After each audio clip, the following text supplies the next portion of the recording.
Bon dia, bona tarda, bona nit, segons s'escaigui quan s'estigui veient aquest vídeo. Seguim, encara que sigui de manera telemàtica, amb el cicle de conferències sobre Grècia de Can Verdaguer.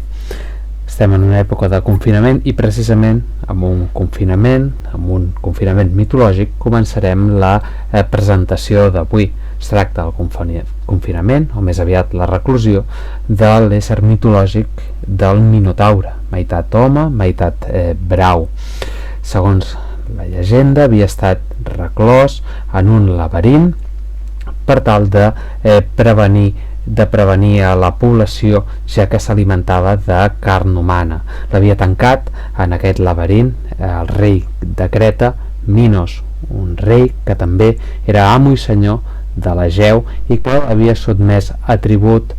onerós a les ciutats del continent, en especialment a Atenes, que li obligava de manera regular, segons les diferents versions, anualment, cada 7 anys o cada 9 anys, depèn de l'autor, doncs estava obligat a enviar 7 nois i 7 noies que eren entregats en sacrifici a la bèstia que estava amagada al laberint. Aquest tribut, aquest sacrifici ritual va durar fins que el fill del rei d'Atenes, Teseu, va viatjar amb l'expedició d'aquests 14 nois i noies que eren enviats a Creta com a tribut i va aconseguir vèncer a la bèstia mitològica. Com ja havia ocorregut amb el cas de Troia, aquesta història havia estat considerada majorment com un mite, una llegenda sense fonament real, però, com ja havia passat amb Troia, en aquell cas protagonitzat per Schliemann, doncs alguns vam creure que aquesta llegenda tenia un pòsit de veritat. Precisament, el títol d'aquesta conferència és Sir Arthur Evans, que és el personatge sobre el qual ens centrarem, cara a cara amb el Minotaure. Sir Arthur Evans va néixer el 8 de juliol de 1851 a la localitat anglesa de Nash Mills i era fill de John Evans i Harriet Dickinson. La seva mare, però, va morir quan ell només tenia 7 anys. La influència del seu pare, John Evans, va ser molt important.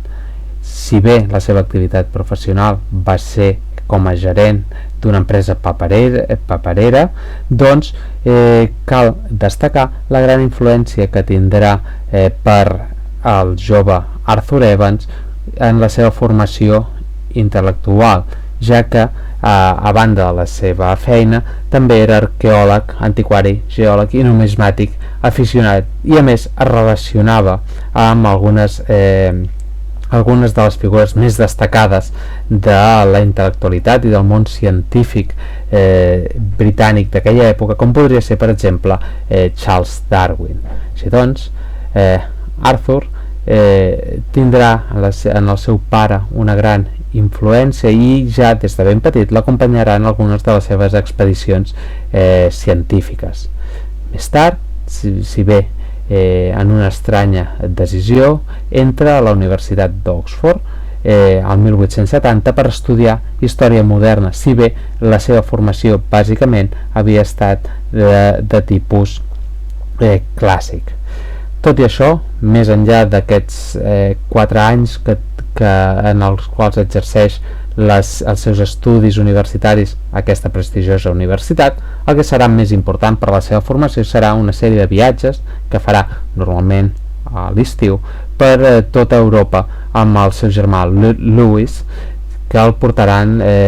des dels Balcans fins al nord d'Europa, a Lapònia. En tots aquests viatges aprofitarà per fer petites excavacions o per adquirir petites antiguitats per la seva col·lecció. Finalment, el 1874 aconseguirà llicenciar-se, si bé més per una qüestió de contactes que no per mèrits propis. Com hem vist, havia triat com a matèria d'estudi la història moderna i en els seus exàmens finals malgrat tot, no va ser capaç de respondre cap pregunta de cap tema que superés el segle XII. Així doncs, en un gest de gràcia, un personatge que veurem serà també molt influent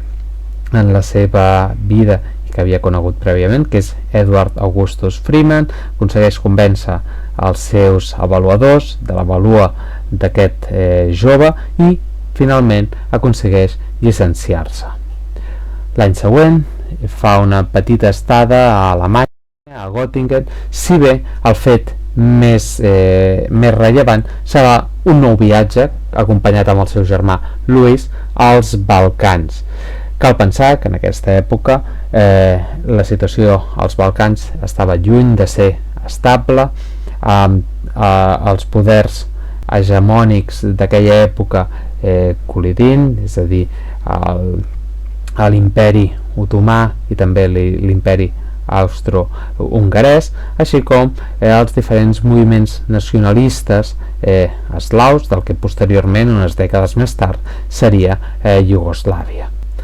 En el moment en què ell arriba als Balcans, sobretot a la zona de Bòsnia, hi ha una situació de guerrilla contra les autoritats i la soldadesca otomana. Viuen diferents peripècies, els porten fins i tot a la presó i a situacions veritablement arriscades, però finalment arriben fins a Sarajevo i més tard tornen enrere a la zona de Croàcia, a la zona de Ragusa, l'actual Dubrovnik, on es trobarà amb el seu mentor Freeman, que viu allà amb un càrrec dins del consolat britànic amb les seves filles. Com a resultat d'aquestes aventures per als Balcans, publicarà un llibre exitós, coneixerà 2 edicions, que també li obriran les portes a ser contractat com a reporter per al diari de Manchester Guardian. A més, com s'havia fet en altres ocasions, aprofita la vinentesa per anar ampliant la seva col·lecció àmplia d'antiguitats. Com a reporter del Manchester Guardian, comença a viure amb més freqüència a la zona dels Balcans i comença a entrar en més contacte amb la família de Freeman i sobretot amb la seva filla gran, Margaret, que és 3 anys també més gran que el propi Sir Arthur Evans, i finalment s'hi acabarà casant el 1878. Amb aquest casament es trasllada a Ragusa, que com hem dit era l'actual Dubrovnik, i allà seguirà escrivint, fent de reporter, de corresponsal per diferents diaris britànics, i també serà un important actiu dins de la vida social d'aquest país.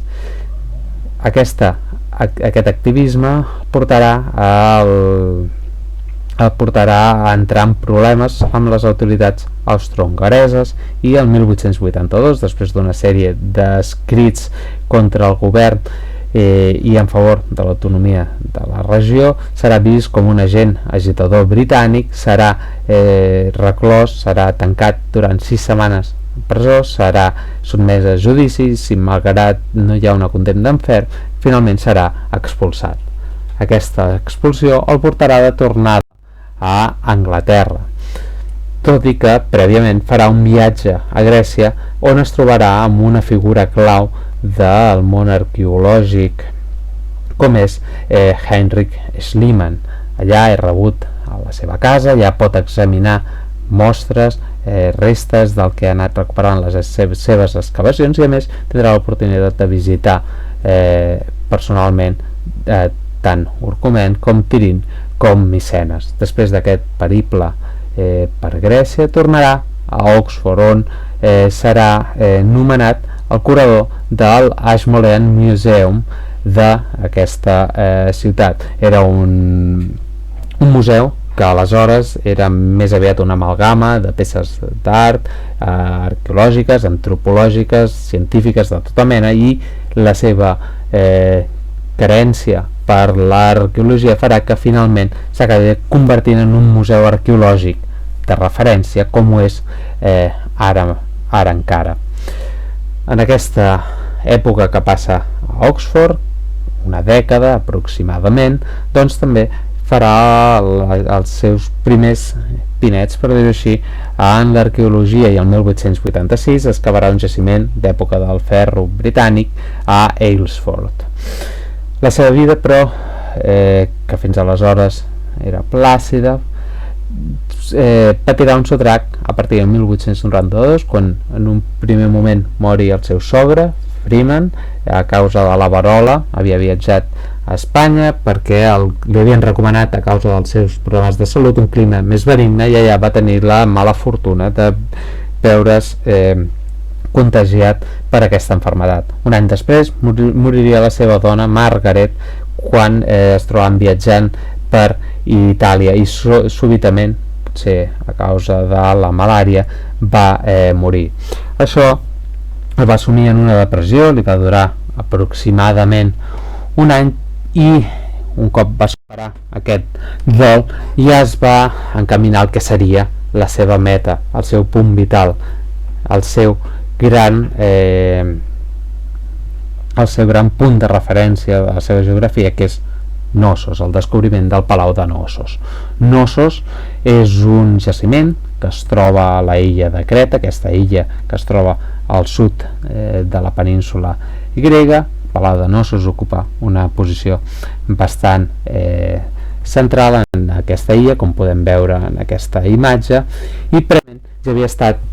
objecte d'algunes investigacions al 1878-1879 per part de Minos Kalokairinos,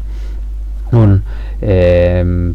personatge local, un home de negocis i també arqueòleg aficionat, que havia començat a fer uns sondejos, primer al turó Kefala i després una petita excavació el 1879, però que serà aturada a les 3 setmanes per les autoritats cretenques, ja que temen que el descobriment i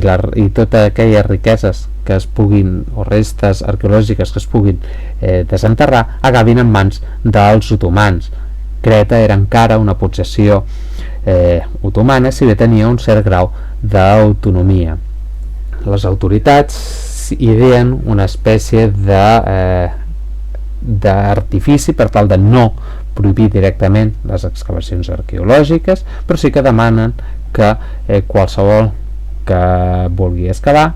compri les terres. Per altra banda, encoratgen precisament els amos, els propietaris locals d'aquestes terres, a demanar uns preus exorbitats i que de facto facin que sigui impossible comprar-les. Precisament Schliemann, l'arqueòleg que havia descobert Troia, va ser estafat i es va sentir desenganyat quan va intentar comprar precisament terres a la zona de Knossos. 1894, Evans arriba per primer cop a la illa de Creta. Prèviament, durant els seus periples per Grècia i també durant les seves compres d'antiguitats, ja havia mostrat el seu interès per una sèrie de peces que portaven unes inscripcions gravades i que ell pensava que eren d'origen cretenc. Així doncs, interessat per aquesta escriptura, va veure confirmat les seves sospites quan posa els peus a Creta i veu en els mercats d'antiguitats i també en les restes que havia rescatat Minos Kalokairinos, doncs restes d'aquest llenguatge enigmàtic dels cretencs. Fa un tour, fa un viatge recorrent diferents jaciments de tota l'illa i es convenç que allà hi ha una civilització que queda per ser descoberta. Així doncs, ben pensat, ben encaminat en seguir amb aquestes excavacions,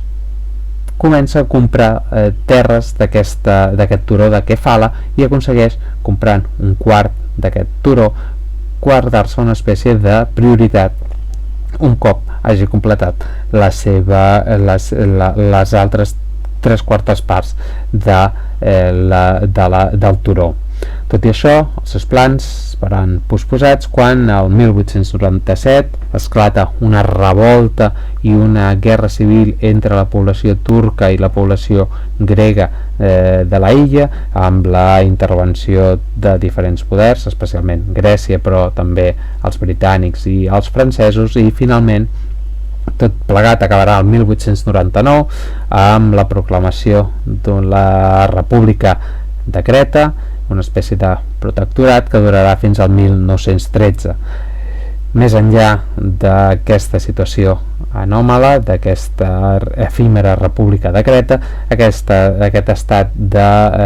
revoltes generalitzades tindran com a conseqüència la pèrdua, per exemple, dels diaris d'excavació de sondeig de Calocairinos. En tot cas, finalment, quan la situació ja s'estabilitza i els requisits per excavar s'hagin en certa part relaxat, el 23 de març, és a dir, gairebé fa justament 120 anys, en el moment en què pengem aquest vídeo, doncs el 23 de març de 1900, fa 120 anys, com dèiem, s'inicien les excavacions de Knossos. Allà, a Knossos, treballarà de la mà de diferents especialistes que supliran en part la manca d'experiència d'Evans, que, com havíem vist, s'havia limitat en gran part a aquella excavació que havia fet uns anys enrere a les illes britàniques. Allà rodejarà de Theodore Fife, que és un arquitecte. En aquesta imatge de l'esquerra, primer veiem amb un bigoti negre recolzat en aquesta àmfora el propi Sir Arthur Evans, i el personatge del centre és precisament Theodore Fife. A la dreta trobem a Duncan Mackenzie, arqueòleg amb certa experiència en excavacions a illes gregues. I per últim també tindrà l'assessorament de David George Hogarth, que és el director aleshores de l'Escola Britànica d'Arqueologia d'Atenes. És en aquesta imatge, aquesta segona imatge de la dreta, el que va vestit al centre amb l'uniforme blanc, i a l'esquerra podem veure a T.E. Lawrence, que no és un altre que el famós Lawrence d'Aràbia. Tot cas, aquestes excavacions que s'allargaran en aquesta primera etapa fins 1905, fins que finalment els fons d'Evans s'extingeixin i no pugui continuar amb els treballs arqueològics, doncs donaran ràpidament resultat i treguin a la llum, al cap ja de poques feines d'excavació, un enorme palau, molt més gran del que havien previst les més optimistes previsions, tant d'Evans com dels seus predecessors. És un palau de 2,5 hectàrees que ell ràpidament identifica com el Palau de Minos. Com es pot veure en el plànol de l'esquerra, la planta, els plànols d'aquest edifici mostren una xarxa intrincada de diferents habitacions, corredors, magatzems, etc., que per ell, evidentment, no poden ser una altra cosa que un laberint, aquell al qual es remetien els mites grecs. És un palau, però que no compta amb elements de protecció muraris, no hi ha cap torre, no hi ha cap muralla que el protegeixi, és un jaciment obert, el que per Evans és una evidència de l'hegemonia que tenien sobre el Mediterrani, que per tant no podien ser atacats i tenien total seguretat. També val a dir que no es tracta d'un únic palau, sinó que és un palau que troba dos estrats de destrucció i de posterior reconstrucció. Com veurem, aquests estrats de destrucció seran importants per la seva interpretació de les restes. Com hem dit, la seva interpretació estarà granment influenciada en gran part per aquesta llegenda sobre el rei Minos, sobre el Minotaure, i la seva hegemonia sobre el món Egeu. Així doncs, no és sorprenent que el nom que otorgués aquesta civilització fos el de civilització minoica, que precisament en origen etimològicament és un epònim del rei, d'aquest rei Minos. Per ell, el Minotaure, que evidentment no tenia existència real, però reflectia un motiu recurrent que es trobava en les restes d'art rescatades en el palau, que és els diferents jocs de diferents ritus, potser en relació amb els braus, com el que es pot veure en aquest fresc restaurat, en què es veu com diferents personatges salten a un brau que els embesteix. A més, considera que aquest Minotaure també codificaria aquesta hegemonia que tindria i representaria els tributs que havien de pagar les ciutats de tota Grècia. Per ell, Minos, però, no és un personatge d'origen grec i ell pensa que pogués ser d'origen africà, en concret de Líbia. Per últim, la victòria de Teseu, és a dir, dels grecs del continent, la interpreta com un símbol del triomf de conqueridors vinguts del continent i testimoniats en part amb les destruccions que hi troba en aquest palau. A més, val a dir que troba nombroses tauletes codificades en dos idiomes, una que es denomina lineal A, que no ha pogut ser encara desxifrada, però que sembla que no és un llenguatge indoeuropeu, i per altra part el llenguatge lineal B, que era el que utilitzava la civilització micènica del continent i que es troba en els estrats més recents del palau i que suggereix que va haver-hi una conquesta o una arribada de població des del continent. Aquesta sí que ha pogut ser desxifrada, aquest lineal B, i s'ha mostrat que és un precedent, una forma arcaica del grec. Com dèiem, el 1905 Evans es queda sense fons per seguir amb els treballs arqueològics, si bé gran part del recinte ja s'havia desenterrat en les 3-4 primeres campanyes. Tot això d'un cop de sort, el 1908, si es pot dir un cop de sort en tal desgràcia, quan rep una doble herència, la del seu pare i també la del seu cosí, que era l'últim hereu de la via materna, i per tant torna a ser un home enormement acaudalat, i això ho inverteix en reconstruir de manera a vegades ideal, si bé ell vol donar-li un fonament arqueològic, científic, del que hauria estat el Palau de Knossos, i que és el que en gran part es pot visitar actualment. Tenen un paper important, sobretot en la restauració de frescos, els artistes suïssos Emile Guilleron, pare i fill, que són els encarregats de dur a terme aquesta reconstrucció, si bé en alguns casos es passen d'excessiva creativitat. La feina al capdavant del jaciment de Creta, el jaciment de Knossos, li comportarà una gran fama, i el 1911 passarà a ser Sir Arthur Evans quan sigui nomenat cavaller del regne. La reconstrucció i els treballs queden aturats a causa de la Primera Guerra Mundial, i la situació no s'estabilitzarà fins que el 1922 podrà tornar a la illa i fer una restauració definitiva. S'havien perdut alguns elements reconstruïts en aquest lapse de temps, que és la que es pot veure encara en l'actualitat i que és fruit d'enorme polèmica, ja que és una intervenció bastant agressiva. Els darrers anys d'Evans, doncs, el trobem ja una mica deslligat, a causa de la seva edat, del jaciment cretenc. Una primera desvinculació té lloc al 1929, quan nomena John Pentelbury director de l'excavació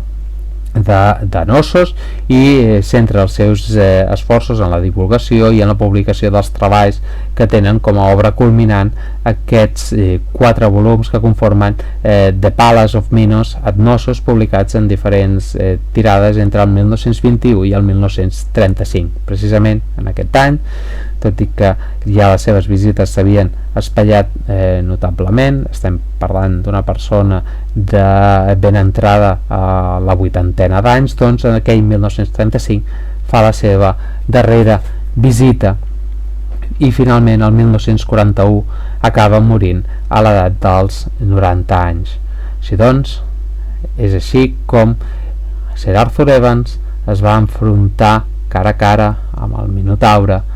i va rescatar de l'oblit del temps una civilització desconeguda